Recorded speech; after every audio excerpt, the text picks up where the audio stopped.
ibaho kugira ngo tukargaho Makrista Road opposite Mara Stop Segi na Kabateri ni Memorial School no turukushangwa de ni mabandi kubona futunga abari starting tujya cyane binakagara munana kandi abari yazuku tujya 0077 and of course ni mukuri twiriho free air decoder zone iziri no mutunga live and clear ubwo n'umurundi manye tapola baho da political surgery rizoba kandi tunija kushemeza politics no ari ibindi byatureta ibiteka ngo abanyeganda mushimiye kuba n'umutunga inabagenyi studio today abiturukija kwantu baruro just tumusekensi nkezo kurata konka twine umurumo musya ka Sky TV yo gutwenda futandika nka Radio 5 gutwenda futandika ubwo murumo nubwo kugira impindike yitwata n'amazima nturisa n'amazima ntuhinga n'amazima ntuteka n'amazima ntushenya n'amazima konka rugundo murumo musya ubwo mfuteka teka ngo mukuru ahabwa hati kandi n'umukuru ahaweberebera kurata so Sky TV out wetakubura muri yigikuje tukagira kutwaye magaho tukareba nito kutwaba agents of change abo ko wotayikirize mpinduka ngo kwindure yo ne kwindura by force mwe numbiyo kutegereza mpinduka kutindura kifuba reka twikirize tugire ngwege mbera tini kituragite facing abajuru bajya no facing reality tureba amazima ngije mu bishuge turi kituragakora ubwo n'umurundi nyuma ya kamera hariyo mam Eric Nwariyo kandi kuri ya control room nayo buri kimwe kigenda according to plan abagenyi banje bashyiraha abamwe ntuje kubara mu cy'umurungu abandi tubara mu cy'umuruganda abandi tubara mu cy'umurunyankore azirungaza mu Uganda yagumuza munegenda omwesho nigenda nakiti cyashyira ubundi umurundi reka nsiyamukira abashija maybe ntandikire hariya umumka kama twatangira mbeho za Sky TV yabari kwija kututaye nyine nakira umwami wa po abaho nashimero ndwara umugisho gusima kandi kukwebaza kuri unabaza kwikaha n'ubutarato hari pemermo fonka nashimero kubandiya urakira Sky ubwo murundi rwanje gukubanza nawe cyo izobera nyana ngundu makinje mukatabo kanje ngo kataye ngo izobarite nashika Sky ani cyo nsafu kandi no sire ninjura ngwe naije hauze mtano ga farm uko nuso temero mingi nko kujikora mtano ga farm ya mtano ga dairy farm erije mtano ga dairy farm neshangwa Rushere 2 kilometers before Rushere town ninjikora nka project consultant different projects as quaterina NGOs ezo kwimiti abantu ezo kushomesa abantu so ninjikora mu ya consultant yo kugihandikira projects nkaronda funding nkabasa kushika umbantu abandi ahabo kuba amuherwa bibona kuko wagambire twine kurebensa he kugema tuketereza tutaka etaka bire niyo yatwara so twine kwetereza okay so tirohe tukoremera mu mingi munonga mfano da dairy farm na mbweneriki so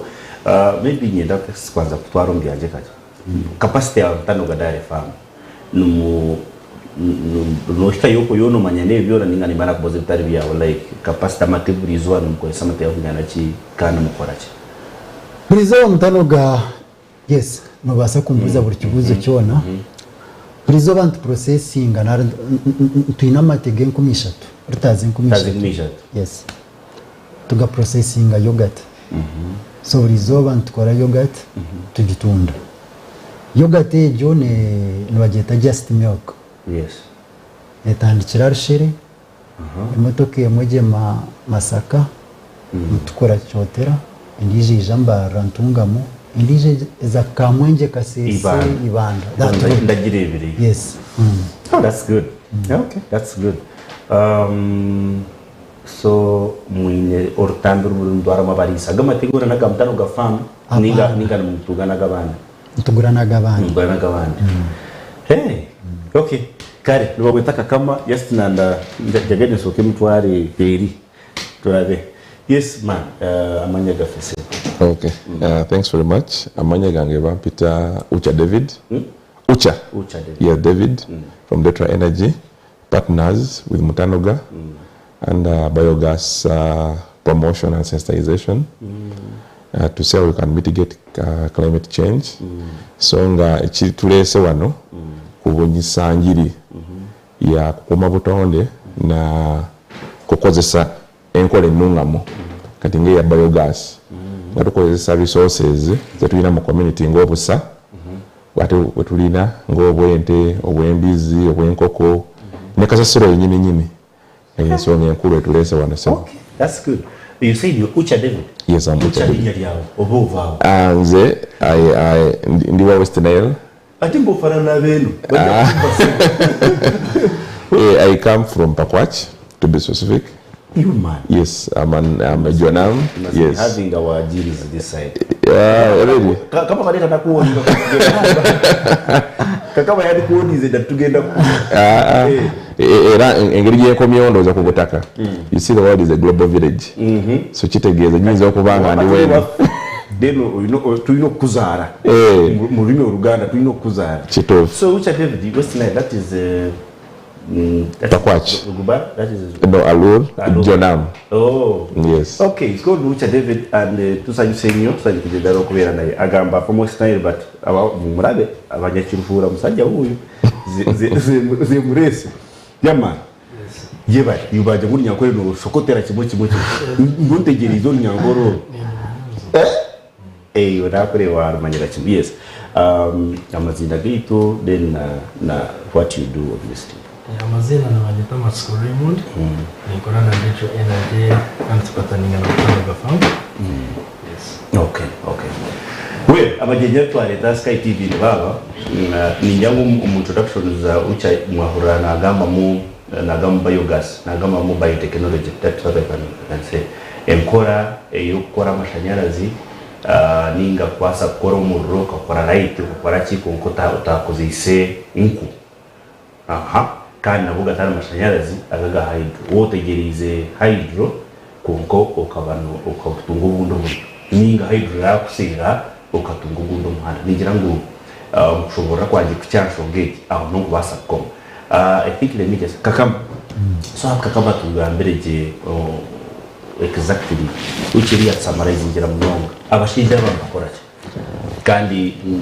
baranka cyo mu bwenge organization abari munonga hato mu rumogo tukatandika project iba kweta hybrid solar biogas technology. Hybrid solar biogas technology project iji twajiganiraho nabamumba umbetongore bituru kukoragana nabyo. Ekitongore nibacheta Agricultural Business Initiative Agricultural Business Initiative ABI.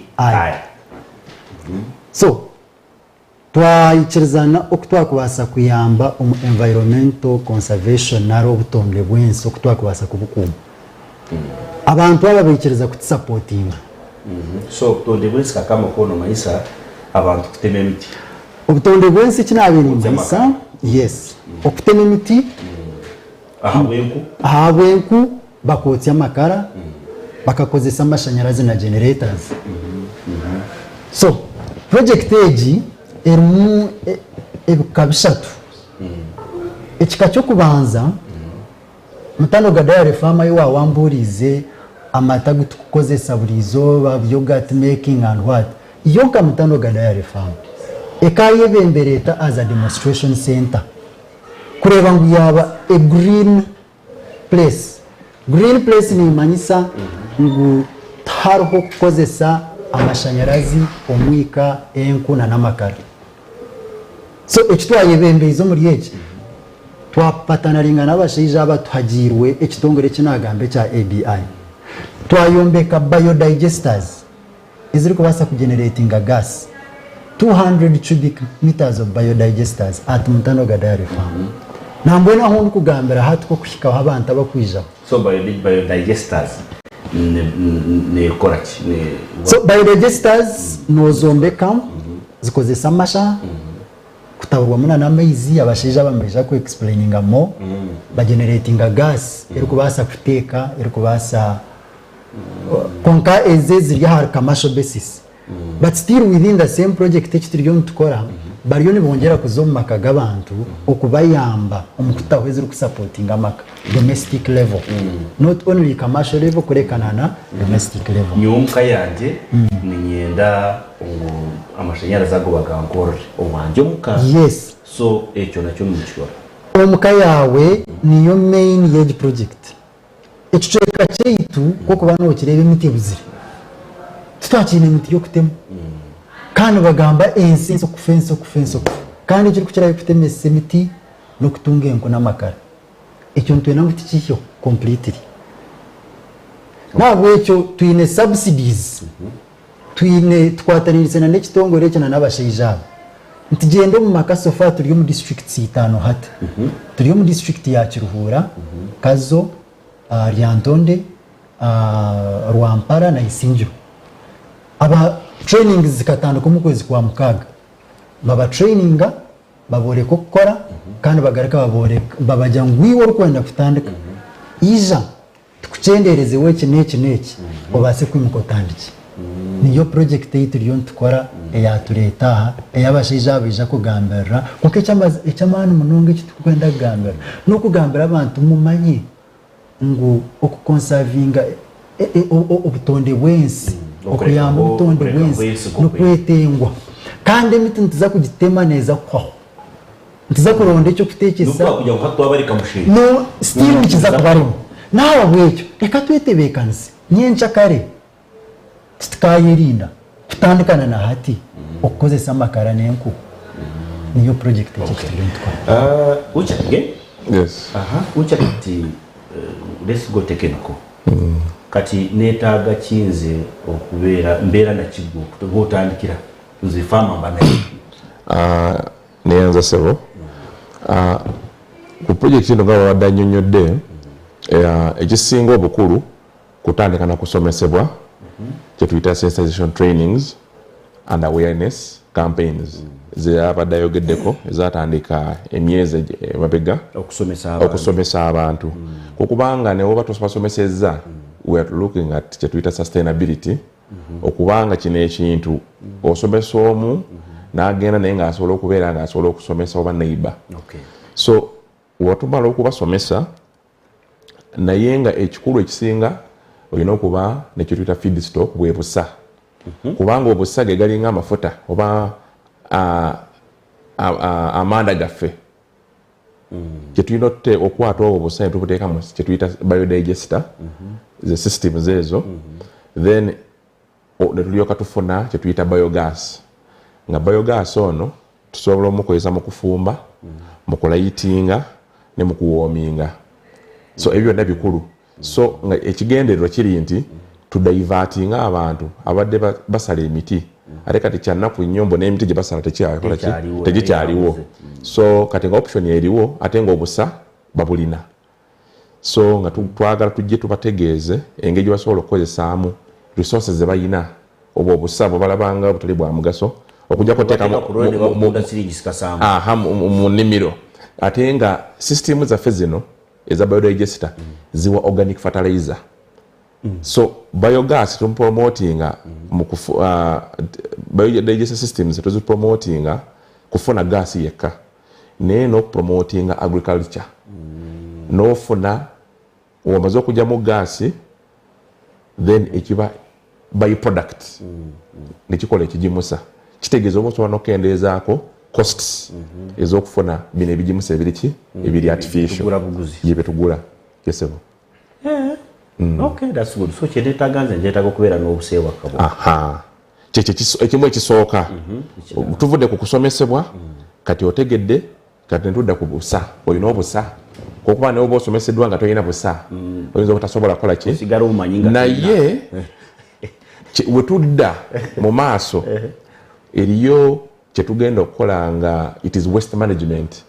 nga tukwata neoba nga tolina nte newoba osobola okufuna kasasiro municipal waste you can crush it and produce era kati yo phase eddako gyetwagala okukola ki okupromotinga then woova ku ekyo eriyo kyetuyita materials ezeetagisa kwanza zino structure nga tunaalaba mu maaso mu bifaananyi n'enzimba zino structures tuzizimbisa na material ali locally available omuli amatafaali omuli seminti omuli omusenyu omuli amenja g'enkokoto so era ne mu list mu kusomesebwa ezo na list tuziteeka ki tuzimenya omuntu zalina okukola ki okuba nazo ate still nga we nakugambye tuba twetaaga obusa era mulimu ne sizes eri osanga omuntu nga ayina benson 2 ez'obusa n'omulala nga ayina benson 10 ez'obusa kubanga identity n'omulala nga ayina benson 5 ez'obusa so bakuzimbira okusinzira ku busobozi bwo kati nze kama tusobola kwekanya busa temusobola nze nte 3 kakama ate kakama kiraro kiramba kakama tobana so kati nze ndi wa benson 2 kati boli wa benson 2 ye kakama already ayogedde ku 200 cubic kakama yamaze yes systems ziba nene naye ate ziba ku commercial level ne kati omuntu wa wansi nga wagambe project eddako tutunulira abantu bawa ababulijjo abayina ente naye ente emu 2 n'okweyongera naye nga basobola okukola ki okufuna obusoobwa obutonotono ne basobola nga basobola okufuna gas okufumba on top of that n'okufuna ekigimusa so kukozesa mu nnimiro zaabwe. Yes, that's good. Maybe batakura Uganda ucha natugira ngu cyo kwanza cyabiona no itenga ko ina masha major shimi ko ina masha ikindi kintu cya kabiri deni bakushomese deni cya kashatu bagarike bakore wakoragana nabo bakore no ko ina masha gar kwinyana ki no ko no ine ntibirumuka okabano basafutunga gamashamaki no bakora ngukuru kwingana kandi we ina masha mingi mbakora ko kwingana yakatwiriza option ko kitega cya nemba bari mu matawuni munonga the urban west ninga municipal west kujya mu papura biona kasasiri murebe hatoro nabimba basa kubikwata gukore mu mashanyarazi agagwari mbagamba amashanyarazi gakora ibintu bishaka kwana ngabasa kuteka ngabasa kwereza light tara kandi ngabasa no kutagatsemba ubwire bwembeho ko ubutumwa bwenzura nibakwerezana no kutagatse kindi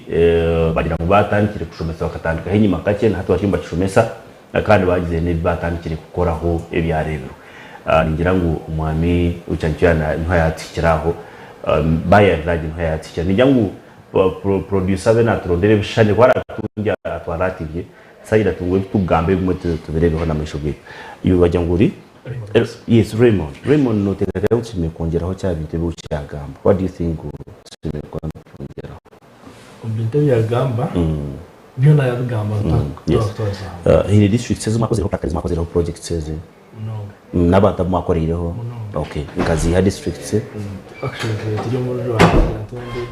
mbabwe muri twaza yatodo niyo shege yona twakorayo twine mpiji twakora wakiso kamdim okwena tizatomeka by the distance kambara tagereke yes so maybe question ina kwasa kubuza no nabuza kwati does it take ndaza kuri ya extreme end because George must sente now zinga hezwe itwaza mu costing njya ukatweterekere kuzayo so kakam hata nani myenda project eja kwanje ni nkora ki so one of the project ejo no shira mutano ga dairy farm offices zitzereshere then abantu aba no baba kutombekera so for more information about quarter project eji tubate beine ona nabara mutano ga dairy so ko kutishira buri kimwe cyane tubasa kukikoreza nko kokwe ari abantu abatishira bakutitera amasumu inamba zirubura hamwe aba twine ba TOTs ba trainers of trainees abana bakushomesa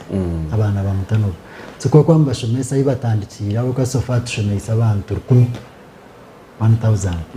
ba abarisi so no babishomesa bwa hato muri age project then kuba kuheza bagarika batera amasumu tukakora tukatandika haza ndayito nikibana kitisasa nk'ekitongore nk'eki kya agriculture business initiative ABI ekindi ni ngamba okutamu sente zacyo nito tukatama amana gaito mwana sente zitu kandi tukashomesa abantu kandi obukikiroho o project ejo bweroho abantu bakabura kwakira umugisha nkoko kandi ubukibagwagenzire abantu bakija ngo Burundi ntabwo icyo umugisha gutugwine mpaka maybe in late next year now amashanyarazi ngaza kutura kuko mbantu bona nangwa n'utwakontiye ngo okay kari mugakozesa okay n'utwakontiye kari mugakozesa amashanyarazi kuko kandi gaza kutura ku bantu bona ahubwo icyo cy'amashanyarazi kiraze kwizera kikashika mugore bashaka bakitungira kunga kikaza kushika nkaburemba kwa batatu gatungira umuntu naba yari yabwira mani so ikintu cyangwa kituyamba gukora futi ikira kwintegereza government kwanza kundetera amashanyarazi kukikora kandi nagagatari safe 100% compared to your system noja kushanga ngwimwe amwe kiremo amutasize so kana isengu penetration yanyu on byare quick irahuka kandi iri affordable kukira systems ezindi na kiki tukitware advantage from you of course ni zakshare za credit twasa kwa kidi advantage yes echinteche wano chitandika no chitandika wana kase tukadant kijya hasi no ugatoka comparing na n'ikikondo cy'amashanyarazi ahubwo hakubana wiring y'amashanyarazi nacyo ninye kumanyumbuza nani itu yati system age waza mtanda cha kamilioni shatu utanda choteke ofune light ofune nano ruezo ruto itambayisira rumsiri oza kureba amene sente zo kutana kisa ninchi hako bakuchikomparing cy'amashanyarazi okay kandi no kuguma kutandika kubona kabugene no kuguma okay on our screens ni ndeba no shoti control room yabere rede na ne fongez bigira ngo it's okay ningira bate sound if it's there then by time to sound then to sound yes it has so yes, so here maybe he restarts again. Start it afresh. Start it again.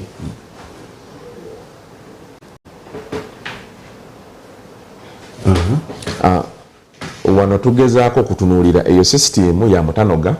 nga bwagambye tugezaako naawo ekozesa firewood olaba boiler ekozesa firewood so nga twagala ku convert actually sitwagala bwagaze naye twakonvertinze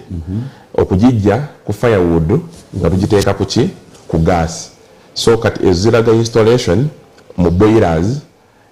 boiling amazzi for the yogurt factory mu the process so yandibadde akozesa enkundozo ogulaba omuliro ogwo kati ogw'omuliro gwa busa okuva mu busa mu systems bakola ki era nga tunalaba mu maaso tujja kola systems ezo wezifaanana mu nzimba yaazo so kati wetuba tutaddemu obusa that is the end product kyetu aiminga kitegeeza bw'oba n'ekyo you can cook yeah and also have more light for your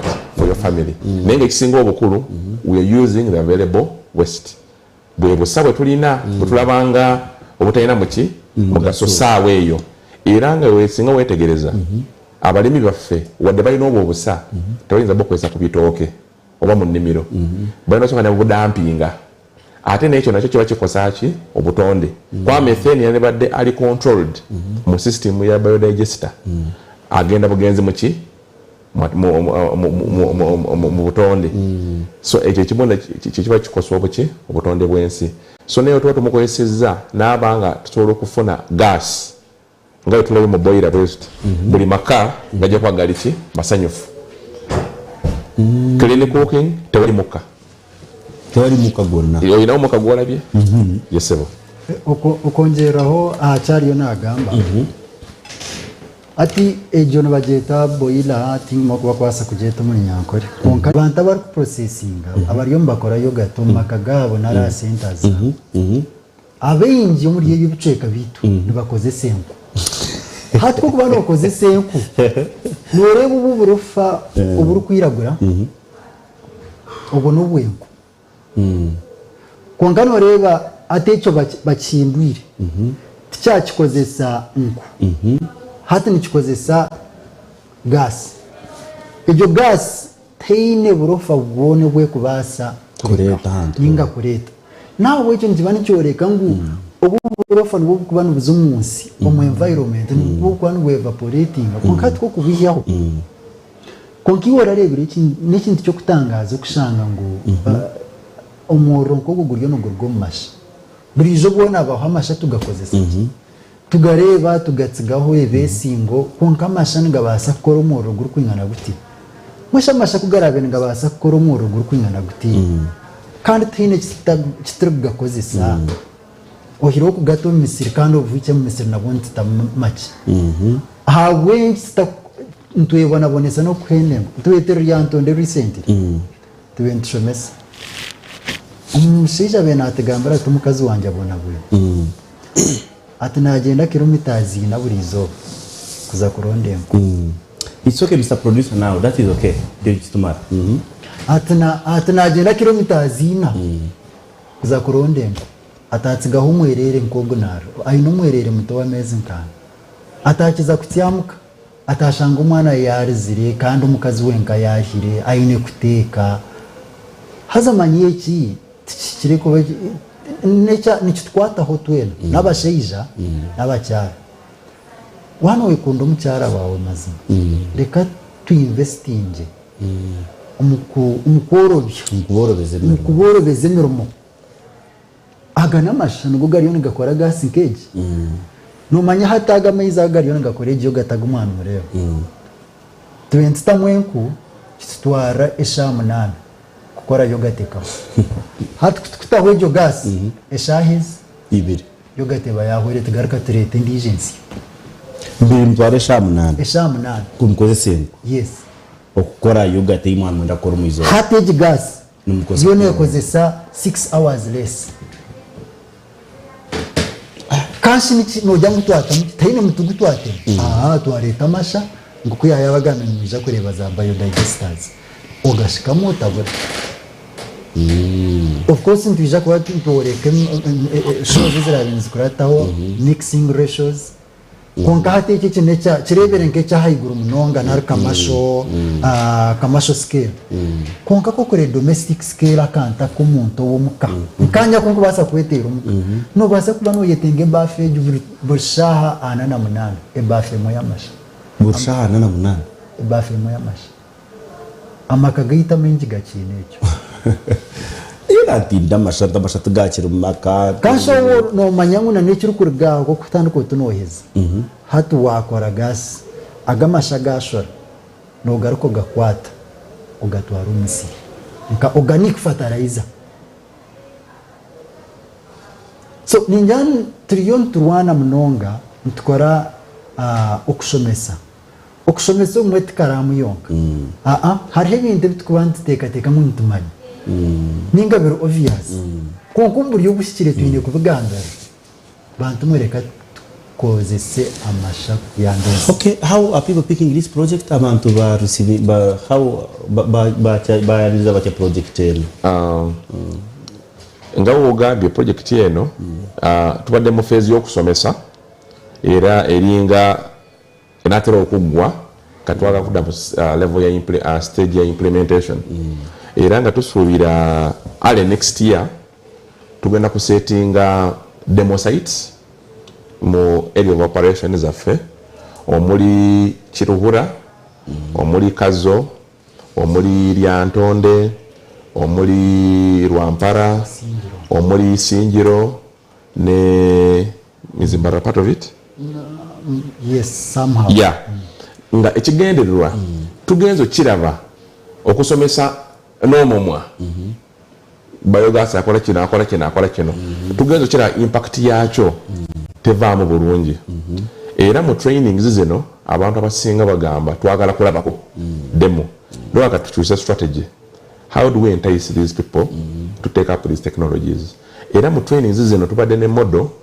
nga after a training tulondamu demo farmer. Actually the farmers abazze binyiri beberondamu kubanga okola demo farm nga demo system nga tuyina okubanga ewa farm oyo atuukirirwa nga newe najja nenkulagira ngamba awo oba oli mbalala gende wa demo farm kakama oba osobola okutuuka ewuwo sikusanga wombwa gende wakano kati ate kizibu nnyo kyakugamba demo farm ewa general access eyinza okukola ki eyinza okutabera mugende wagundi nga mwangu akutuukirira era nga bano abantu technology bajagala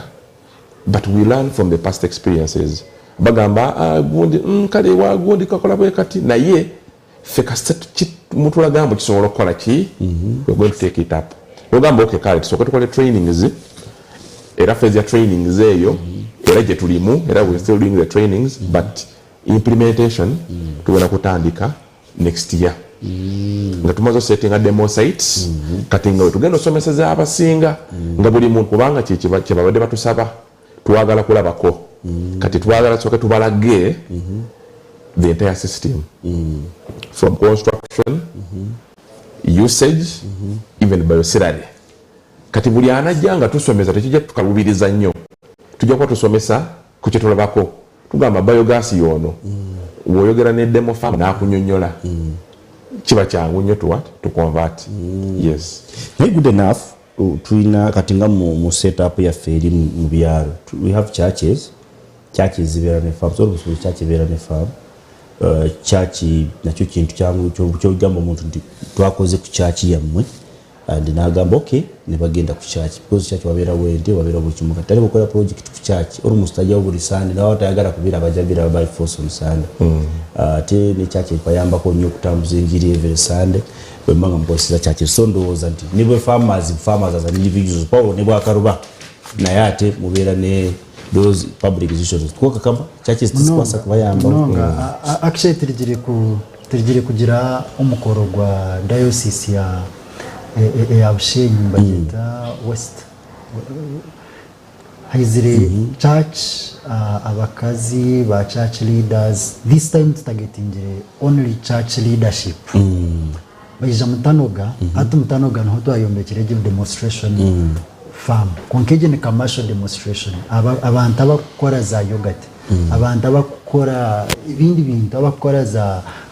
arona bwa herbal products zo kureba abantu abakoze somo rubona so tubatagetingire twabeta tuhereze nabo biro bishatu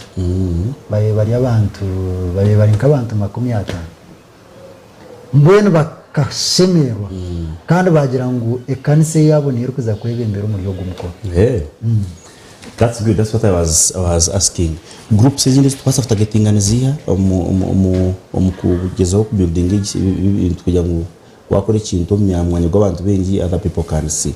or your prominent farmers haravanda kutagetinga in groups n'amashomero n'amashomero because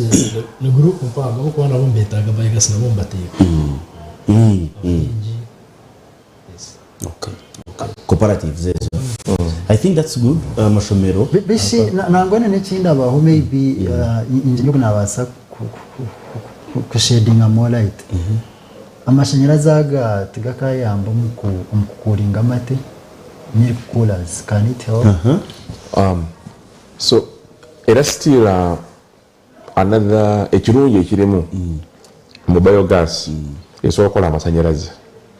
era nga mu maaso because enebadde project tugezaako okugattamu ebintu ebisinga currently tuli ku digester ebbiri tulina fixed dome gye tuzimba n'amatafaali ne tubular eringa ekitundubaale ze twainstallinga naye phase eyo eya gaasi twamufuna kati phase eddako gye tugenda okukola is power generation or converting a gas oil into power. Era to cut on the costs. Eyachi naye ezo zikola ku systems enene kubanga ffe tulina gas mungi ku Mutanoga. So nga twagala tukozese gas oyo tumukonverting mu masanyalaze at least ayambeko mu mataala n'emirimu emirala ku factory. Then ne kirala mu pipeline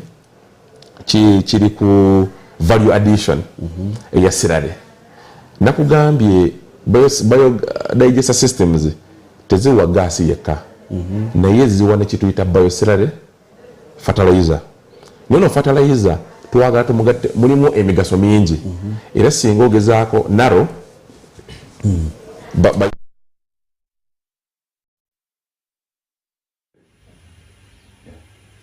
so can leave it there. Yeah, so just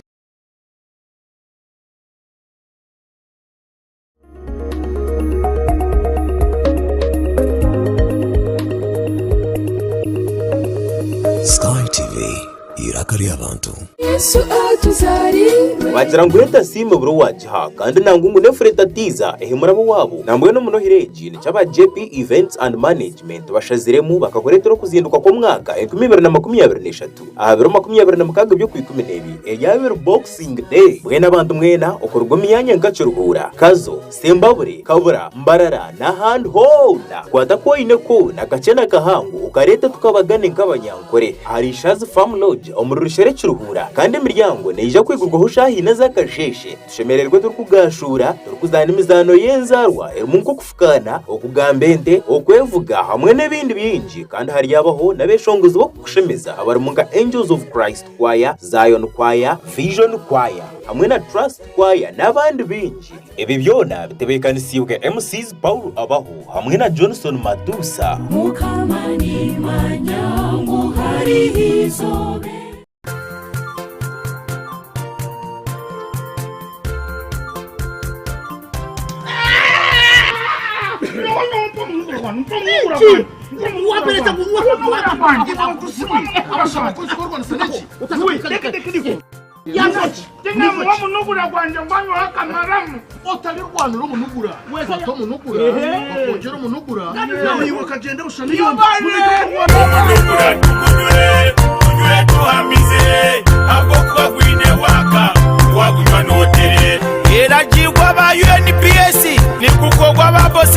santereke ya massage services wari kwenda kushubura jeresime ya 082 0 kinana na mukaga ashatu n'itano nange ya 0 kinana na mukaga ashatu n'itano mwo munugura ukutamise bindi byona Sky TV yakuletera